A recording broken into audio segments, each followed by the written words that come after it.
paz, irmãos. Bom dia para todos vocês, para aqueles que estão online. Hoje sou eu que vou trazer a mensagem para vocês, mas... E não, Arnoldo.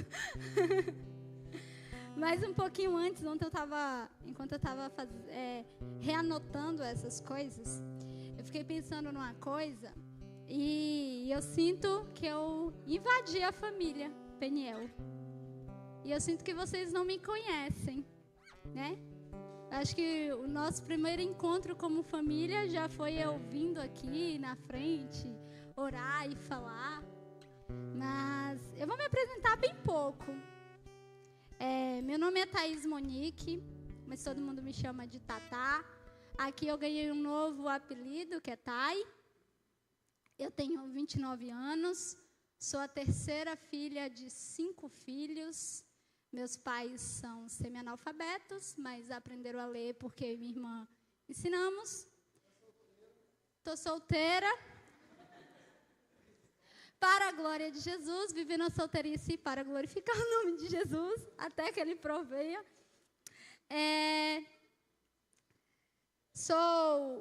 Me converti há 7 anos, então tenho uma caminhada um pouco pequena aí, né, com Cristo.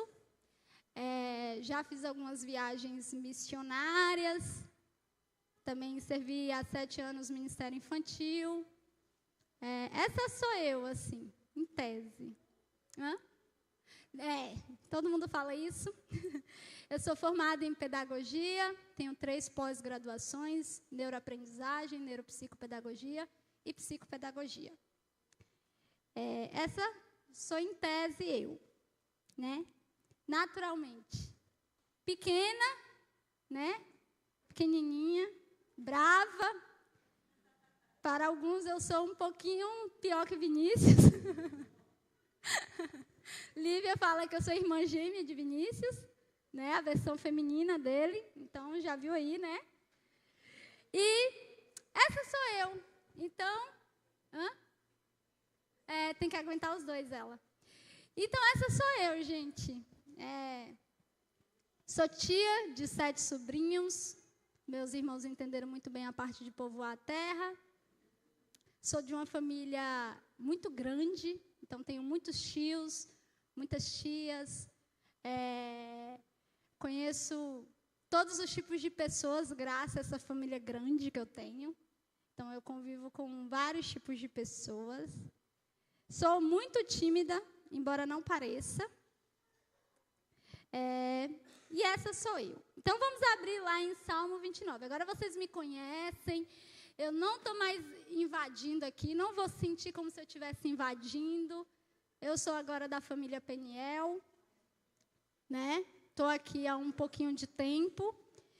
E vamos ler o Salmo 29. E a gente hoje vai conhecer uma outra família e nos conhecer também. Vinícius foi muito usado por Deus durante o louvor. Eu fiquei assim, eu falei, Lívia, na hora que eu subir no púlpito, você vai entender. Vamos lá, vamos ler? Tributai ao Senhor, seres angelicais. Tributai a glória e a força ao Senhor. Tributai o Senhor a glória devida ao seu nome. Adorai o Senhor na beleza da santidade. Ouve-se a voz do Senhor sobre as águas. Deus da glória troveja. O Senhor está sobre as muitas águas. A voz do Senhor é poderosa. A voz do Senhor é cheia de majestade. A voz do Senhor quebra cedros, sim. O Senhor despedaça cedros do Líbano. Ele faz o Líbano saltar como bezerro e Sirion como um garrote selvagem. A voz do Senhor lança chamas de fogo.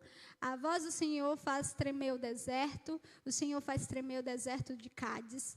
A voz do Senhor derruba os carvalhos e desnuda as florestas, e o seu templo todos dizem, glória. O Senhor está entronizado sobre o dilúvio. O Senhor se assenta como rei para sempre. O Senhor dá força ao seu povo, e o Senhor abençoa o seu povo com paz. Vamos orar? Coloque a mão de vocês no coração de vocês. É muito importante isso. que a gente comece a conversar com o Senhor. Para que a palavra do Senhor diz que a palavra dele não volta vazia. Então vamos orar. Pai, nós nos colocamos diante do teu Santo Espírito. Nós oramos para que ele tenha liberdade, para que através da sua palavra ele trate o nosso coração. Que o Senhor possa ter liberdade, Espírito de Deus, para fazer o que é necessário para esse tempo. Nos transforme, nos trate, nos ensine, que a sua palavra, que é boa e perfeita, ela possa penetrar ao mais profundo do nosso ser. Nós oramos para que o Senhor possa ministrar verdades, que não seja eu falando, mas o teu Espírito. Pai, nós oramos que os nossos ouvidos estejam receptíveis, que o nosso coração não se endureça diante da tua palavra. Em nome de Jesus. Amém. Então, a gente vai focar no versículo 10, que diz assim: o Senhor está entronizado sobre o dilúvio. O Senhor se assenta como rei para sempre. Vinícius cantou muitos louvores aqui, que realmente falavam disso, né? Nos levavam a exaltar o Senhor. Nos levavam a exaltar Ele por quem Ele é. E essa palavra, basicamente, ela existe desde 2019, nos meus caderninhos de anotação. E aí, quando Gabriel me pediu, eu pensei que, assim, não, vou trazer a de terça-feira, né? Já que todo mundo disse que apanhou, vamos apanhar de novo. Mas aí o Senhor me lembrou desse meu caderninho. Ele falou, tem alguma coisa naquele caderninho, vai lá e pega. Peguei meu caderninho, comecei a folhear e estava lá a história de Noé. E eu sou um pouco fascinada pela história de Noé. Então, o que o salmista Davi está querendo falar conosco aqui, né? O que é entronizado? É aquele que se pôs num trono. Aquele que está no lugar de destaque. O que o salmista está falando é que o Senhor tem um lugar de destaque sobre o dilúvio. O Senhor tem um lugar de destaque. Ele está assentado no trono. E Ele está assentado para sempre. Deus, Ele teve total domínio sobre o dilúvio. E nós temos um Deus que é santo. Um Deus que é poderoso. E que tem controle sobre o caos. Um Deus que tem domínio sobre todas as coisas. Esse é o Deus que nós servimos. Esse foi o Deus que nós cantamos para que Ele fosse exaltado. Nós te exaltamos. E Ele continua assentado. Então a gente vai lá para Gênesis. E Gênesis... Peraí, gente, que eu não coloquei. Mas é Gênesis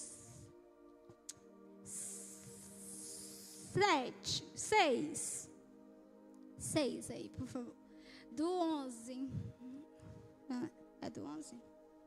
Não, do 7. Eu sempre faço isso. E disse o Senhor: destruirei a face da terra o homem que criei, quanto homem como gado, os animais que rastejam e as aves do céu, pois me arrependo de haver feito. Noé, porém, encontrou graça aos olhos do Senhor. Nos tempos de Noé, o homem que deveria carregar a glória de Deus, que deveria manifestar o Senhor na terra, se multiplicava, mas com ele se multiplicava a iniquidade. A maldade estava sobre a terra.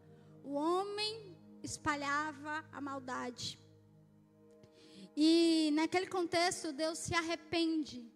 E aí a gente fica sempre se questionando disso, né? Como assim? A palavra de Deus que Deus não é homem para se arrepender. Só que existe todo um contexto desse texto. Então, Deus, ele começa a falar que ele se arrependeu de criar o homem, não sei o que, mas no final o autor fala. E Noé teve graça aos olhos de Deus. Então, não é que Deus se arrependeu de tudo. Deus, vou destruir, aí ele do nada, não sabia, olhou para a terra e viu Noé. Não, ele já tinha visto Noé. No contexto geral, Deus viu a maldade do homem, mas no contexto geral, ele fala: eu vi graça em Noé. Eu vi graça. Então, Deus, ele se entristece profundamente da criação do homem. Imagina você criar o seu filho. E eu falo isso, eu fui uma filha que eu não supri as expectativas do meu pai. O meu pai queria uma engenheira agrônoma, eu virei uma pedagoga. Então, a frustração, a tristeza de Deus a respeito da criação. Ele fez o homem para carregar a imagem dele. E naquele tempo, o homem não carregava. Mas o Senhor viu em Noé. O Senhor andava com Noé. O Senhor se relacionava com Noé. E viu em Noé essa coisa, essa graça. Ele desagradou de ter criado o homem. A criação deveria retratar a imagem de Deus, mas o homem distorce a imagem de Deus. O homem manifesta plenamente maldade. Só existia maldade. Então Deus via todos os seres humanos multiplicando a maldade, mas em contrapartida existia uma família ali que era diferente. E em Romanos 10, 21 vai dizer assim: porque as coisas invisíveis deste mundo, desde a criação do mundo, tanto o seu eterno poder como a sua divindade, se entende claramente, se vê pelas coisas que estão criadas, para que eles fiquem inexcusáveis. Porquanto, tendo conhecido a Deus, não glorificaram como Deus, nem deram graças. Antes, em seus discursos, se desvaneciam, e em seu coração insensato se obscureceu. Então, esse era basicamente o que os homens viviam na época de Noé. Os homens que foram feitos para glorificar ao Senhor, não glorificavam ao Senhor. Eles não manifestavam o que seu Criador era. E o Senhor olha para aquilo, o Senhor se entristece com aquilo, o Senhor decide destruir tudo na terra, mas ele vê Noé. E ele vê Noé. E é muito comum, e não é diferente. Coloca aí 2 Tito 3, do 1 ao 5. Então, nos tempos de hoje, isso não é diferente. Nós vivemos um tempo que Tito diz assim, Paulo vai falar para Tito: sabe, porém, isto, que nos últimos dias sobrevirão tempos trabalhosos, porque haverá homens amantes de si mesmos, avarentos, presunçosos, soberbos, blasfêmios, desobedientes a pais e mães, ingratos, profanos, sem afeto natural, irreconciliáveis, caluniadores, incontinentes, cruéis, sem amor para com os bons, traidores, obstinados, orgulhosos, mais amigos dos deleites do que amigos de Deus, tendo aparência de piedade, mas negando a eficácia dela. Destes afastaste. O tempo de hoje não é diferente do tempo em que Paulo está escrevendo aqui para Timóteo. Nós vemos aqui uma advertência profética dos últimos dias. Os últimos dias, Paulo está falando: os homens serão amantes de si mesmo. Hoje, o amor próprio virou um item de moral. Quem nunca que ouviu sobre amor próprio? Não, você tem que se amar. Primeiro e antes de tudo, você tem que se amar. Amantes de si mesmos. Isso virou um item moral. Isso virou uma parte da cultura de uma sociedade. Quem não veio ontem, inclusive, perdeu. A gente aprendeu muito sobre cultura. Mas isso hoje faz parte da cultura. Amar a si próprio. O que no tempo de Paulo seria um sinal dos fins dos tempos, algo ruim, porque aqui fala amantes de si próprio. Agora não. Agora é um pré-requisito para ser bem-sucedido. Você tem que se amar. Você tem que se colocar como prioridade. Você tem que antes levar em consideração suas emoções, seus sentimentos. Você precisa ser amante de você. E constantemente a gente coloca isso dentro do contexto de igreja, né? A gente usa o texto de Jesus: ame a Deus de todo o seu coração e ame ao próximo como a ti mesmo. Aí não, eu primeiro tenho que me amar para depois amar o próximo. E eu já expliquei sobre isso terça-feira, né?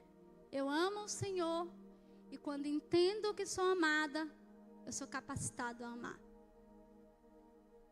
Não no amor próprio, não no, me validar, eu sou maravilhosa.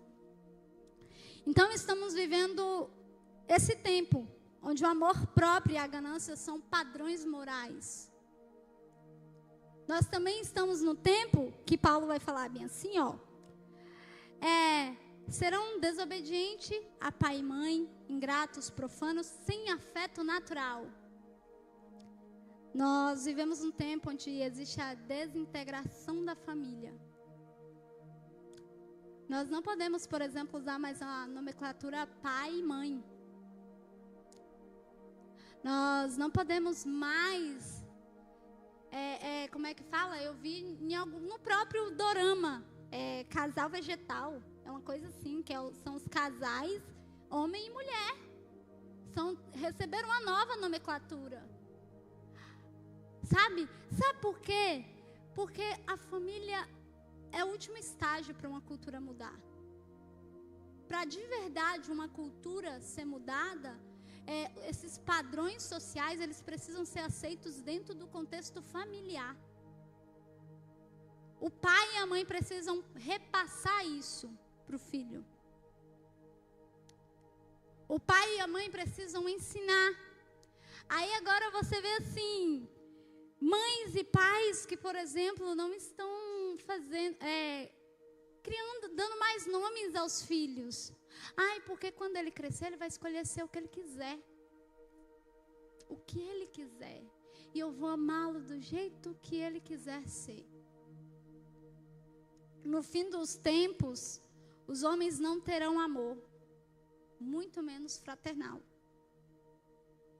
Sem amor para com os bons. Amigos dos deleites. Mais amigos dos deleites do que amigos de Deus.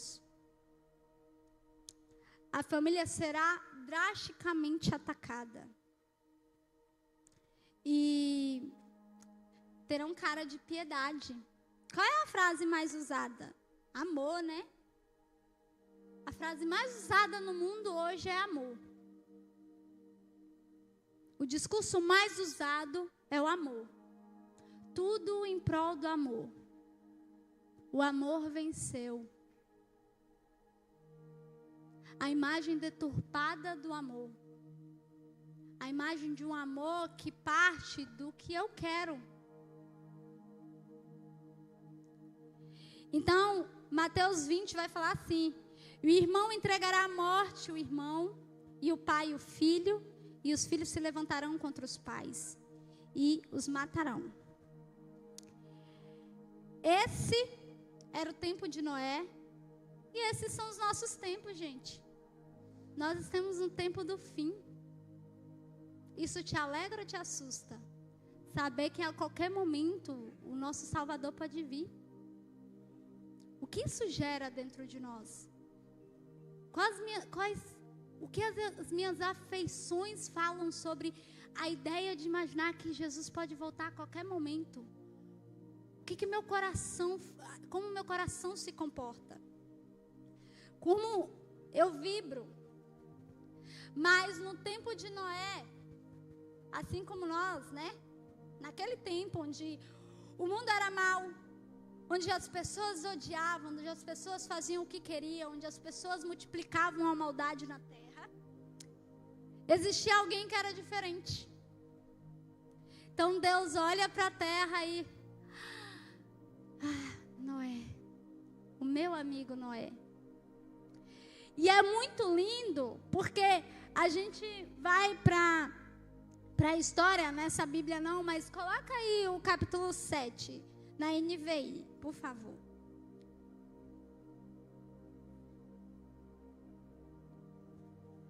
Gênesis 7, 1.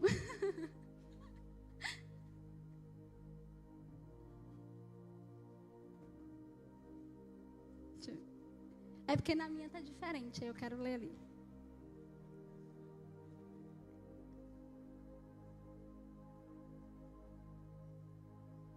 Colocou? Não, Gênesis 7. 1.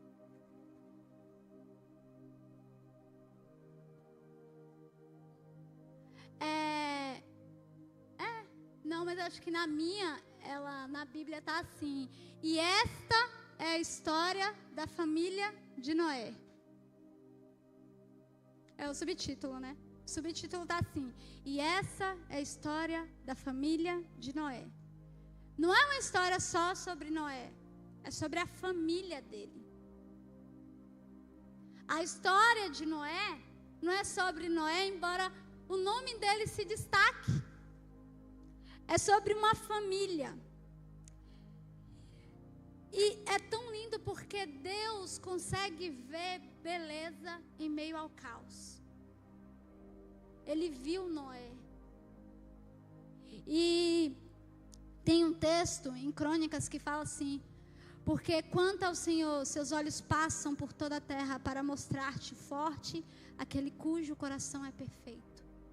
O Senhor constantemente passa os seus olhos pela terra para achar alguém como Noé, para achar famílias íntegras como Noé, inteiras como Noé. Essa história não é só sobre Noé, é sobre a casa dele. Noé encontra benevolência no Senhor. O soberano sobre o dilúvio encontrou uma família, um lugar para derramar a sua misericórdia. E por causa de Noé e de sua família, o Senhor não destrói toda a humanidade. Ele destrói a maldade, mas ele pega aquela família e fala assim: olha, vocês vão construir a arca. Vocês vão construir algo. E o mais lindo da história de Noé, porque a primeira vez que a palavra justo aparece, é nessa história. É a primeira vez que a palavra justo é atribuída a alguém na Bíblia. E é na história de Noé. Então, a família de Noé era uma família íntegra. E ser íntegro quer dizer ser inteiro. Ele era inteiro diante do Senhor. Então, nesse tempo, nós precisamos ser inteiros. Nós precisamos ser íntegros diante do Senhor. Nós precisamos ter uma amizade com o Senhor. Porque o que torna Noé íntegro é o relacionamento que ele tem com o Senhor. É o que ele desfruta com o Senhor. Noé, eu imagino Noé quando criança sentado e ouvindo as vezes que Enoque, o seu bisavô, se encontrava com Deus. Ou era avô, não vou lembrar agora, mas é nesse contexto. Mas eu imagino Noé ouvindo Enoque falando: olha, eu estava ali andando com Deus. E ele desejando andar com Deus e ele andando com Deus. Foi nesse contexto que Noé cresceu. Foi nesse contexto que a integridade de Noé foi construída. Ele era inteiro com o Senhor. E a família dele era inteira com o Senhor. Porque quando você vai olhar a história de Noé, eu sempre falo, se não está na Bíblia, não aconteceu. Você vê a mulher de Noé reclamando? Você sabe o nome da mulher de Noé? Não tem. Você vê os filhos dele chamando ele de louco? A família de Noé era tão íntegra quanto ele, porque eles participaram da construção da arca sem dizer nada, sem chegar para o pai e falar assim: você está doido, não vai chover, Não havia sinal de chuva naquela época. Nunca tinha chovido na terra desde a criação da terra. Era algo absurdo falar que água cairia do céu. Imagina alguém falar uma coisa absurda aqui e a gente carrega uma mensagem absurda, que é: Jesus vai voltar. Isso é absurdo para o mundo. Como era chuva. A chuva era algo absurdo. Para a gente, por exemplo, é absurdo um terremoto acontecer. Lá no Chile é como chuva. Para eles é como chuva. Então, a nossa mensagem, assim como Noé, é absurda. Falar que um homem que se entregou na cruz, ele vai voltar. E aquela família, ela estava inteira na mensagem. Eles estavam totalmente dentro da mensagem que Noé carregava. A gente não vê os filhos reclamando. A gente não vê a esposa sendo pedra de tropeço. A gente vê eles construindo. A gente vê eles criando algo. E nesse tempo nós somos chamados para ser íntegros. Nesse tempo onde o mundo está entregue à maldade, nós somos chamados para ser inteiros. Nós não fomos chamados para viver uma fé meia boca. A gente foi chamado para se parecer com Jesus. Deus criou para que nós sejamos como Ele, íntegros.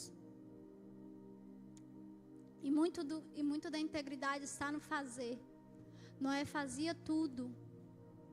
Noé seguiu cada item que o Senhor pediu. Os filhos de Noé fizeram o mesmo. Nesse tempo, nós precisamos ser íntegros. Nós precisamos testemunhar a Cristo. Como famílias. E como eu falei terça-feira, vai ser difícil. E ninguém disse que seria fácil. Eu imagino Noé construindo a arca e as pessoas vindo e zombando dele. As pessoas rindo de Noé. As pessoas falando: você está louco. Chover. Chuva cair do céu. Você é doido. Chuva não cai do céu. Água cair do céu, água brota.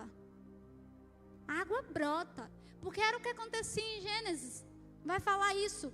Que Deus tinha criado o Éden. E a água, ela brotava da terra. E não havia homem ainda para plantar. Mas Noé tinha uma promessa. E a promessa, quando Meleque coloca o nome de Noé, diz: Ele aliviará o trabalho que nós temos na terra, que o Senhor amaldiçoou. Sobre nós também existem promessas. A Bíblia está cheia de promessa para o povo de Deus. Como família, nós temos promessa. E enquanto estava lendo isso, algo que eu aprendi muito, como filha dos meus pais, como irmã, é sobre o espírito de Elias. E para que o espírito de Elias atuasse, nós vemos o que exatamente está acontecendo. Pessoas entregues a si mesmos, pessoas egoístas, pessoas ruins, pais que vão matar filhos, filhos que matam pais, e isso não é novidade, isso se tornou normal. Se a gente abre o noticiário, pelo menos há uma notícia de um filho que matou o pai ou de um pai que matou um filho.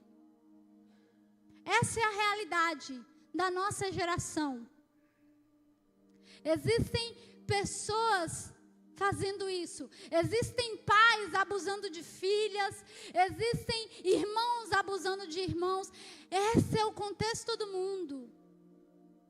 Neste mundo tenebroso em que nós habitamos como famílias, como filhos de Deus. Mas o espírito de Elias, em Malaquias 4, vai dizer assim: eis que vos enviarei o profeta Elias, antes que venha o grande e terrível dia do Senhor, e ele converterá o coração dos pais aos filhos, e dos filhos aos seus pais. Num tempo onde o mundo terá entregue a si mesmos, a seus próprios prazeres, onde os pais odiarão os filhos, e os filhos os pais, as esposas os maridos as esposas, o espírito de Elias virá reconciliar os corações. Nós seremos uma família diferente, onde filho ama pai, onde pai ama filho, onde há unidade, onde como a família de Noé vai ser tão conectado que só um nome vai importar. Só o nome de Noé e dos filhos foram ditos. E algumas pessoas vão falar de contexto teológico. Naquela época as mulheres não eram validadas, por isso o nome dela não está lá na Bíblia. Mas pouco importa. A mulher de Noé com certeza não estava preocupada se o nome dela ia aparecer ou não. Ela estava preocupada em cooperar para que a salvação viesse. Ela estava preocupada em construir a arca com o seu marido. Os filhos de Noé estavam preocupados em construir a arca. Nesse tempo nós temos que ser como a família de Noé. Nesse tempo nós precisamos entender que se nós não protegermos essa instituição que é tão importante, o mundo vai sucumbir em maldade, será pior do que Sodoma e Gomorra, e o Senhor terá mais misericórdia de Sodoma e Gomorra, porque é isso que Ele vai falar nos seus evangelhos. Eu acredito fielmente que nesse tempo, as famílias que fazem parte do corpo de Cristo terão o coração dos pais convertido aos filhos e dos filhos aos pais. Nós precisamos orar por isso. Essa precisa ser a nossa oração. Dos pais aos filhos e dos filhos aos pais. Essa era uma característica da família de Noé. Os filhos ao pai e o pai aos filhos. Lógico que lá na frente a gente vai ter uma história muito ruim de um dos filhos de Noé. Mas Deus ele sempre mostra essas coisas ruins que aconteceram. Mas vamos até ao tempo de Noé aqui, o tempo do dilúvio. Eles nunca se opuseram ao pai na construção da arca. Não há relatos sobre isso. Eu lembro que eu morava perto de uma igreja da Assembleia, e eu lembro que tinha uma musiquinha que ele sempre cantava às criancinhas, eu escutava e eu amava, que é tipo: Noé e toda a sua família entraram na arca, obedecendo a voz de Deus, obedecendo os comandos de Deus. E eu acho essa canção muito bonita, porque eu sou chorona. Porque era quem não era, se espalhava pela casa dele. Os filhos eram o que não eram. Os filhos faziam o que o pai fazia. Essa era a característica da família de Noé. Eles estavam unidos em um propósito. Eles estavam conectados. Então, se vocês têm a sua família inteiramente completa no reino de Deus, começa a parar as arestas. Começam a se alinhar. Eu ainda não tenho a minha família inteira no Senhor. Mas eu oro todos os dias.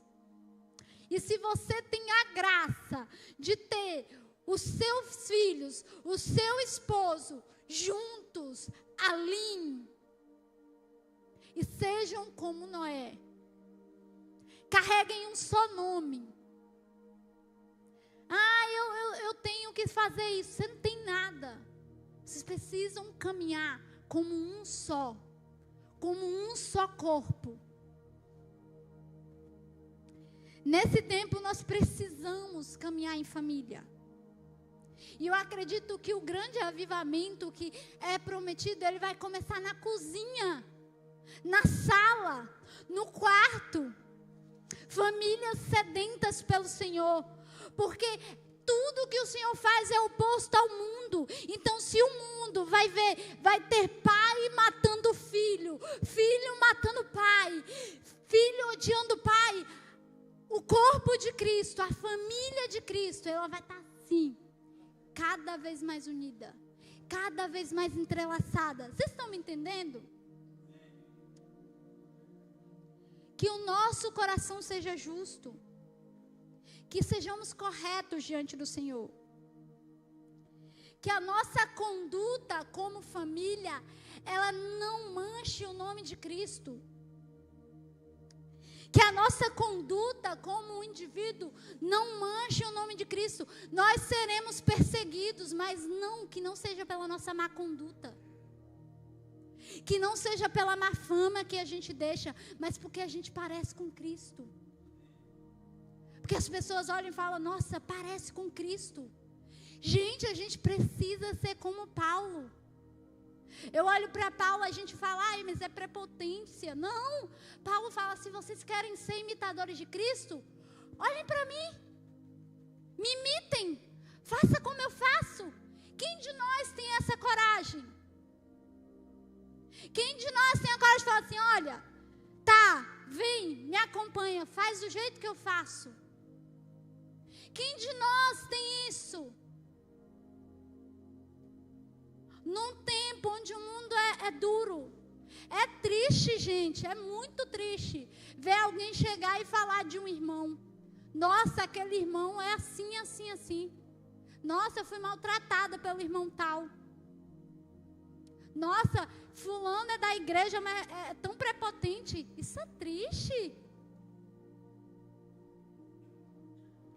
A palavra de Deus no Salmo 11 vai dizer que porque o Senhor é justo, Ele ama a justiça.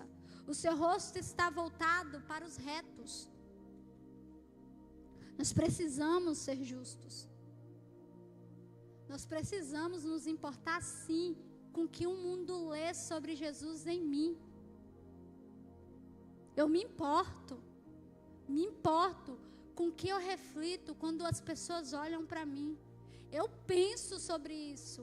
E nós deveríamos pensar sobre isso. Vai ter dia mal? Vai. Tem dia que você vai me encontrar irritada. Tudo bem. Mas eu não uso isso como desculpa. Como respaldo para estar sempre azeda para o mundo. Tem dias e dias. Tem dias que Lívia e Vinícius me conhecem. Meu sonho, gente, eu vou expor aqui, Lívia. Me perdoa. Meu sonho é fazer um culto roxo. Meu sonho. Eu tenho volta e meia, eu tenho vontade de bater. Eu tenho. Só que eu vou alimentar isso em mim. Aí eu vejo as irmãs, as meninas do discipulado. Nossa, você não tem cara que é irritada. Amém. Glória a Deus. Porque eu me controlo todo dia. Eu fico, Deus, que vontade de dar um murro. Me ajuda, Senhor. Oh, Pai, coça a cabeça. Mas não é sobre isso. Eu preciso entender que eu carrego um nome. A gente está cantando isso direto, gente. Aí você acha mesmo que legal. Nossa, você carrega o nome de Jesus, que azeda. Deus me livre. Não dá. Como família, como indivíduos, nós carregamos. A família de Noé era chamada Noé. Noé. O tempo todo o Senhor falou com Noé. Só que os filhos estavam ali junto com Noé, colocando um betume. As esposas provavelmente estavam ali. Era a família Noé. Era em uma situação. Nós precisamos ter intimidade verdadeira com o Senhor. Nós precisamos ter o nosso caráter tratado pelo Senhor. Nós precisamos ser moldados. Eu sou uma pessoa muito difícil, a minha família sabe. Sou teimosa, sou cabeça dura. Mas para entender as coisas eu precisei amolecer o pescoço. Também ganhei uns tapas no pescoço também. Mas eu precisei amolecer. Eu precisei estar aqui, Deus. Tá, minha irmã. Thaís, eu tenho um negócio para te falar. Tá. E assim com o Senhor, a gente precisa deixar com que estar com Ele molde o nosso caráter. Não adianta, gente, cumprir função. Não adianta. E graças a Deus a gente está aqui hoje com a igreja. Sim, tem alguém que não é da igreja? Amém. Você vai ser, em nome de Jesus. Mas a maioria é igreja. Mas a gente precisa carregar o nome do Senhor. As pessoas precisam olhar para a gente e encontrar o Senhor. Não encontrar o nosso ego. Não encontrar a nossa prepotência e vaidade. Precisam encontrar o Senhor. Deus vê um coração arrependido. Deus ama um coração arrependido. Deus ama um coração disponível. Deus deu uma mensagem para Noé, e Noé, ele caminhou sobre essa mensagem. Nós temos uma mensagem, nós precisamos caminhar. A mensagem é que Cristo vai voltar. E isso precisa afetar os nossos dias. Isso precisa afetar o nosso caráter. Como a gente pensa sobre o fim dos tempos vai mudar os nossos dias. Vai mudar as nossas atitudes. A arca aqui, quando Noé está construindo, é a representação da própria noiva de Cristo. Noé e a família, como indivíduos, estão participando da noiva de Cristo. Nós precisamos nos comprometer com a construção da noiva de Cristo. A palavra vai falar em Apocalipse que as vestes, os linhos finos das vestes da noiva, serão os atos de justiça do povo. Nós precisamos desejar a volta de Cristo. Noé andou com Deus e trabalhou com Deus. Noé não fez nada que o Senhor não tenha dito. O Senhor falava, você vai fazer assim, assim, assim. Noé ia lá e fazia. Você vai fazer assim, assim, assim. Noé vai lá e fazia. Então, hoje é dia de você entrar na arca. Noé entrou. A noiva perfeita, ela vai se unir com o Espírito e vai clamar a volta do noivo. O Espírito e a noiva dizem, vem. Quem aqui ora pela volta de Deus? Jesus, quem ora? Quem anseia? Peraí, Jesus, eu ainda não estou pronto. Peraí, meu pai não se converteu. Peraí, não, eu não casei ainda. Não, Deus, não, agora não. Porque essa é a mensagem que a gente carrega. Essa é a verdadeira mensagem que nós carregamos. Nós precisamos disso. E o próprio Cristo prometeu que Ele voltaria. O próprio Cristo falou, olha, não se perturbe o vosso coração. Crede em Deus, crede também em mim. Na casa do meu Pai há muitas moradas. Se não fosse assim, eu não teria dito. Vou preparar o lugar. E quando eu for vos preparar o lugar, virei outra vez e vos levarei para mim mesmo, para que onde eu estiver, também vós estejam. Mesmo vós sabeis para onde vou, conheceis o caminho. E disse Tomé, Senhor, nós não sabemos para onde vai. E como podemos saber o caminho? E disse Jesus, eu sou o caminho, a verdade e a vida. Ninguém vai ao Pai senão por mim. Ele prometeu e Ele vai voltar. Se nós nos reunimos hoje, é porque nós cremos que um dia Ele vai voltar. Ou nós somos só convencidos. Ou eu só entendi que eu vou cumprir o moral. E a gente viu aqui que coisas ruins entraram na moralidade do mundo. Ou eu só vou cumprir o rito de ir para a igreja, passar um tempo na igreja. Não, agora eu tenho que ter uma função na igreja. Vou ter uma função na igreja. E aí eu vou envelhecer. E aí o meu filho vai se converter. Está na igreja. Ele vai desviar, porque tudo bem, na juventude se desvia. Não sei o que. Não, nós fomos chamados para ser uma família de justos. Uma família que, como Noé, no seu tempo, carregou uma mensagem totalmente fora do comum. E que permaneceu firme a mensagem, que o mundo zombava e que o mundo ria. Desde pequenininha, você sabe o que me fez, o que tinha no meu imaginário quando eu me converti? Apocalipse. Eu me converti com Apocalipse, porque quando eu era criança, eu ia para a casa da minha avó e os cultos só eram sobre Apocalipse. Era só sobre Apocalipse. Então, quando eu me converti, o primeiro livro que eu li foi Apocalipse. Eu tinha medo de morrer. Eu tinha um medo danado de morrer. E quando eu me converti, e quando eu li Apocalipse, eu ficava assim, meu Deus, uau, Ele vai voltar. Isso precisa entrar no nosso imaginário. A volta de Jesus precisa ser real dentro do nosso coração. Jesus vai voltar e nós precisamos amar isso. E mais que isso, nós precisamos andar sabendo que o Espírito Santo está sobre nós e Ele converte corações. Ele traz reconciliação. Ele sopra sobre nós. E como famílias, nós precisamos aprender a orar isso. Se a sua família ela não é perfeita, a minha também não é.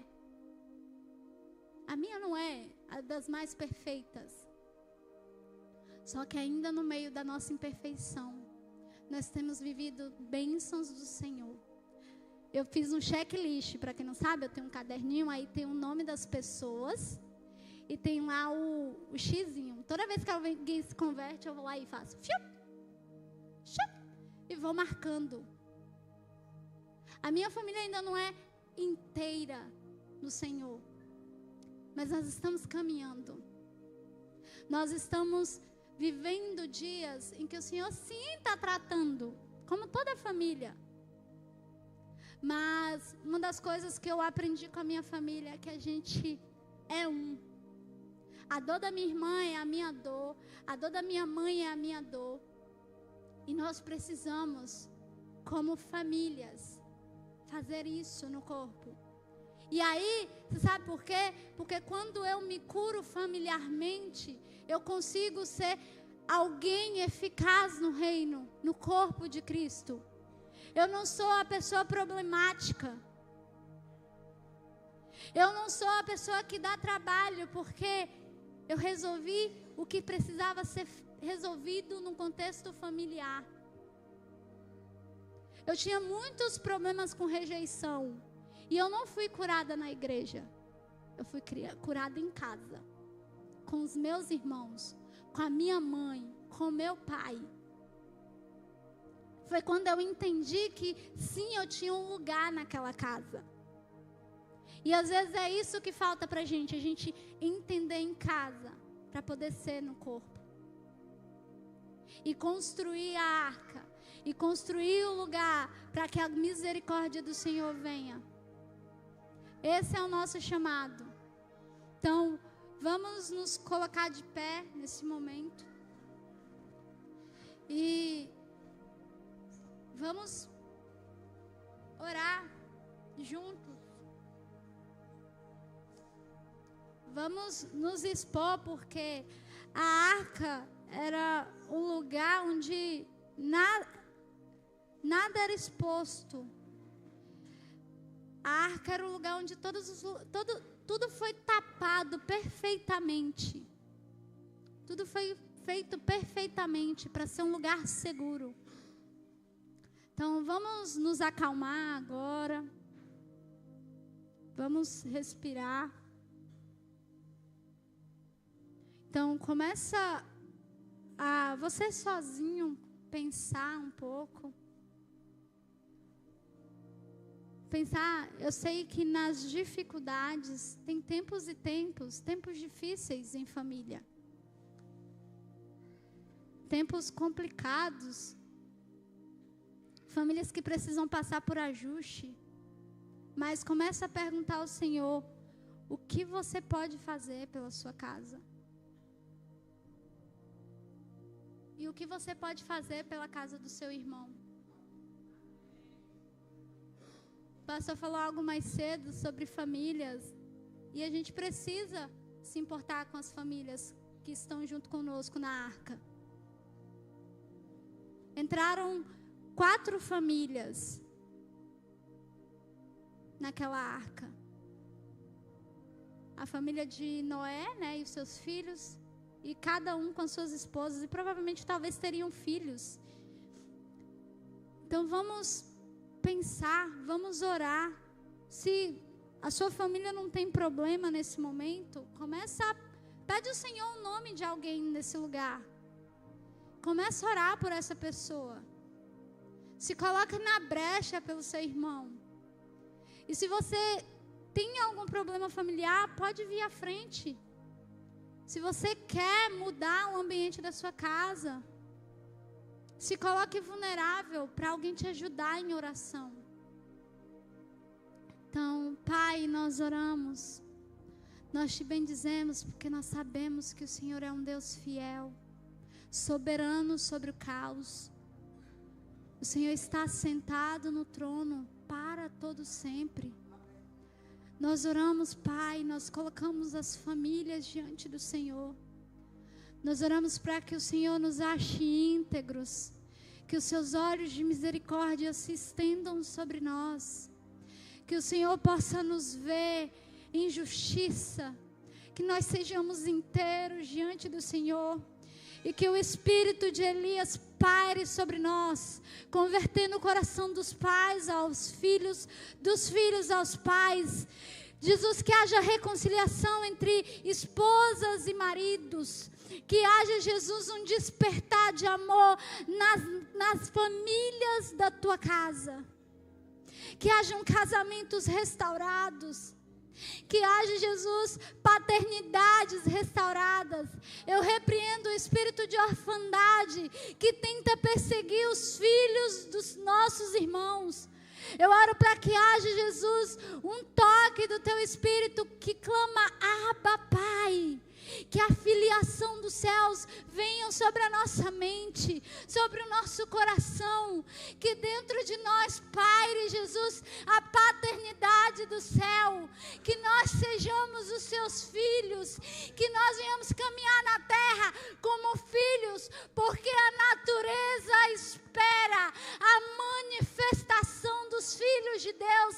Ela geme, ela grita para que os filhos se revelam e que famílias de filhos sejam reveladas pela terra. Nós oramos para que o Senhor nos molde, para que o Senhor Jesus destrone todas as mentiras na nossa mente, para que as cadeias caiam, para que o teu Espírito Santo nos encha com graça, com poder e com a palavra do Senhor, que as pessoas possam ver, não só no nosso falar, mas no nosso agir, o Senhor, Pai.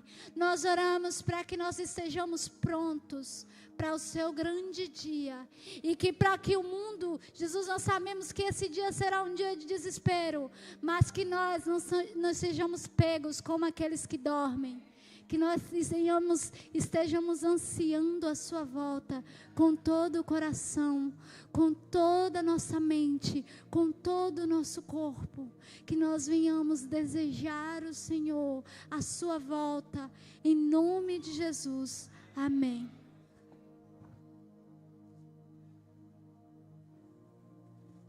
Glória a Deus. Permaneça em pé, é rápido. Noé, ele é criticado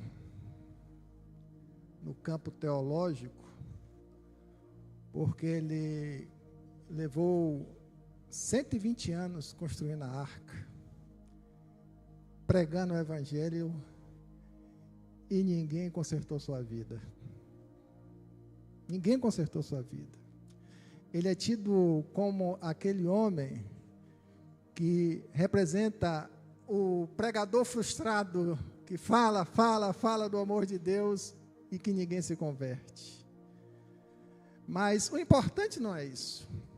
Desconstrua isso da sua mente, que quem converte, quem transforma é o Senhor Jesus Cristo.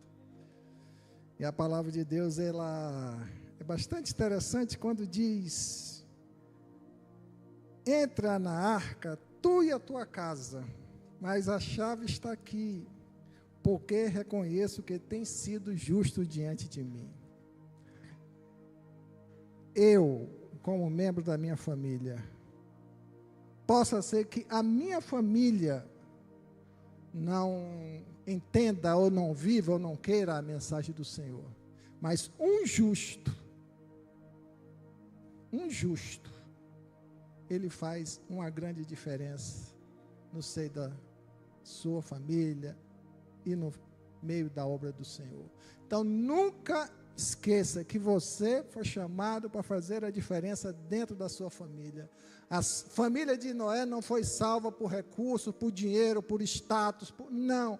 Ela foi simplesmente salva porque havia um justo, uma pessoa que dedicou a sua vida a cumprir o chamado do Senhor, para abençoar outras vidas e abençoar outras famílias. Deus criou a família que foi perdida no Éden, foi destruída pelo dilúvio, mas Deus sempre teve o propósito de resgatar a família, e a gente precisa crer nisso. Eu e minha casa serviremos ao Senhor, mas a palavra partiu de um profeta, Josué: eu e a minha casa, sejam justos diante do Senhor e sejam justos diante da sua família, para que você possa ver a obra de Deus acontecer tremendamente diante da tua casa. Amém? Vinícius, tem um recado para dar aqui. À noite estaremos encerrando o mês da família. O Senhor tem uma mensagem também poderosa para ministrar o seu coração. Convide outras pessoas para estar aqui conosco no culto da noite. Amém. Gente, é o seguinte, eu e Lívia, para quem não sabe, nós estamos à frente dos jovens e adolescentes da igreja. E está chegando uma época aí terrível de São João. E nós estamos trabalhando pesado com essa meninada sobre cultura. Na nossa região isso é cultural. Mas nós não precisamos dessa cultura corrompida, porque a nossa cultura é a cultura do reino. Então, se você tem um filho, se você tem uma filha, um sobrinho, um neto, e você deseja tirar esse abençoado, essa abençoada desse meio, nós estamos com uma programação especial. 14h15? 14h15, eu fui corrigido severamente porque eu falei que ia ser um retiro, gente. Me corrigiram aqui, quase me bateram. Não é retiro, não! Porque de fato não vai ser um retiro. Nós tínhamos o desejo de levar essa galera para um lugar mais afastado da cidade, para dormir nesse local. A gente iria montar uma equipe toda responsável, porém está muito em cima e a gente achou melhor fazer só sexta e sábado, né? E eles retornarão para casa, mas a gente vai ter horários a cumprir com eles, com dinâmicas, com leitura da palavra, com louvor, muito louvor que essa galera gosta. E eu queria convocar você que é pai, você que é tio, você que é tia, incentive os seus filhos, os seus sobrinhos, os seus netos a participarem. Enquanto Thais estava pregando, eu me lembrei de um caso que eu creio que você viu, de um adolescente que matou o pai, a mãe e a irmã por causa de um celular. Vocês viram isso? Thaís leu aqui uma palavra que foi escrita há mais de 2000 anos atrás. E essa palavra fala dos nossos dias atuais. Em um site de notícias muito conhecido aqui na cidade, que eu não vou falar o nome por questões éticas, vocês viram essa semana que uma mãe envenenou a bebezinha e guardou no freezer. E quando ela se arrependeu, ela dormia com a bebê durante a noite e de manhã ela guardava o corpo no freezer de novo. Isso está num site aqui da cidade. A cultura diz isso. É uma cultura isso. Para o mundo isso é normal. Para mim isso é um absurdo, porque eu sou crente. Se para você é normal, vai revisar a sua vida espiritual, porque isso não é normal. Ah, Vinícius, mas essas coisas acontecem desde que mundo é mundo. Não significa que porque acontece a gente tem que concordar. E outra coisa, a palavra de Deus diz em Jeremias que a morte entrou pelas vossas janelas, tirando as crianças das ruas e os jovens das suas reuniões agradáveis nas praças. Para quem não sabe, o Windows, que foi criado pela Microsoft, que é o sistema de computadores, de armazenamento, o Windows, a palavra Windows significa janela. Aí você dá um iPhone para o seu filho, um smartphone para o seu filho, e ele abre várias janelas cheias de informações que você não fiscaliza. Aí o dia que você tirar o celular dele, que Deus livre e guarde, ele vai ser tomado por uma ira tão grande que ele vai te responder, talvez até te agredir e em alguns casos até te matar. Não entregue morte para o seu filho. O seu filho não precisa de celular, não precisa de internet, ele não tem mentalidade suficiente para mexer nessa porcaria que eu tenho raiva, que eu uso porque é necessidade. Que se eu, adulto, não tomar cuidado, daqui a pouco eu estou traindo minha esposa, porque começa aqui, no aparelho celular. Daqui a pouco eu estou envolvido com pornografia, daqui a pouco eu estou envolvido com tanta coisa ruim. Então não faça isso. Incentive o seu filho, forneça vida para o seu filho. E a gente vai estar nessa reunião 14h15 e eu conto com sua ajuda, tá bom? Se você que é pai e quiser ir lá também, pode ir também que a gente aceita você lá. Vai ficar tudo tranquilo, a gente vai ter muita coisa para fazer. Amém? Deus abençoe seu dia. Não esqueça de convidar uma pessoa para o culto à noite, que hoje vai ser bênção pura. Amém?